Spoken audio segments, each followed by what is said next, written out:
শান্তিপুরের বিয়ে বাড়িতে নেমন্তন্ন খেতে ঢুকলাম। পাত্র পাত্রী পাশাপাশি বসে আছে। একজনকে দেখে মনে হলো মিনি বাস, আর পাশে মনে হচ্ছে পাত্রী টোটো।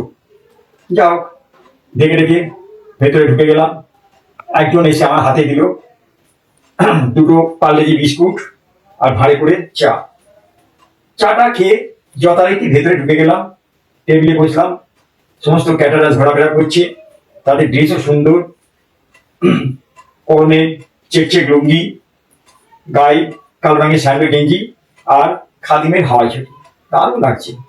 শুরু হলো কোকড়ানো লুচি দিয়ে, তারপরে এলো চামচের সাইজের বেগুন ভাজা, আলু কুমড়োর ঘ্যাঁট, 150 গ্রাম সাইজের চারাপোনা, তারপর এলো কদবেলের চাটনি, দইটা একটা লুচি দিয়ে গাঢ় দিলাম, রসগোল্লা। হ্যাঁ, দারুণ সুন্দর। আমার কমলের দোকানের দানাদারতে একটু সাইজে বড়। আর লাস্ট পাতে এলো বাতাসা সাইজের আতা সন্দেশ। খুব সুন্দর খেলাম। খেয়ে আস্তে করে একটা ঢেকুর তুললাম।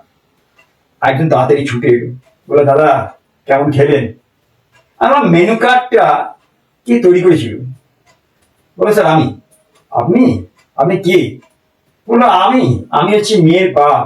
আর বলবেন না, এই যা 7 দিন হলো পেনশনটা চালু হয়েছে, কোনো রকমে ম্যানেজ করেছি। ঠিক আছে, সব ঠিক আছে, আসি দাদা, বুঝলেন।